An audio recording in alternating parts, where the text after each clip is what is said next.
So in the end, it wasn't really our fault, it was more the fault of wokeness. Okay, I think you've made your point. Now, Minister Hugh Happychap, just before I let you go, bias in the media. What do you think? Well, look, I'm a friend of the media, but yes, I think sometimes there is bias. Can you give me an example? I was watching a TV show the other day on my phone, on the train on the way back to my constituency, and there was this woman on there who I think was pretending to be a Tory MP, and she was saying all these ridiculous, ludicrous things. Now, I think it was meant to be satire, but it was neither satirical nor amusing. It was just a diatribe. Which show was that? I don't know. I saw it as a clip on social media, I think. But look, my point is, it just wasn't funny. And look, I'm the first to. I love it when politicians are lampooned, but this was just going too far. Do you actually love it? Would you like to be lampooned? I mean, I'd like to see someone try. Really? Well, no, not really. Although I'd love to be on Spitting Image, then I'd know I'd really made it. Or even better, have I got news for you? Then you could end up as Prime Minister. Exactly. Coming back to this woman you saw on your phone, can you remember anything else about her? Well, she was wearing a ridiculous suit and saying that she thought that Donald Trump and Boris Johnson should come back into office. Then the world would be a safer place. I mean,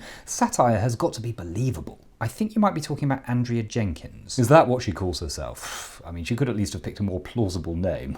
Although luckily the next thing I saw was an interview with my excellent colleague Rosie Holt MP, who as ever spoke a lot of sense. Any other examples of media bias? Well, there's this broken news show, that's very rude about us. That's a spoof. How can it be? They have graphics and everything. I mean, and the National Trust are publishing woke calendars now. Is the National Trust the media? They have a website, and the point is the public are angry about it. I heard a chap on the radio the other day, he was absolutely disgusted. Was his name Colin by any chance? Yes, from Portsmouth, I think. Do you know him? In a way. Look, none of these examples come from the news. Can you give me an example of bias in news media? Well, I didn't want to name names, but there was a very hostile interview recently with one of my colleagues by, what's her name?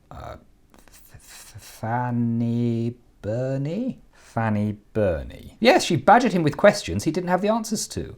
It was very distressing. Eventually, I got so upset I had to switch back to GB News.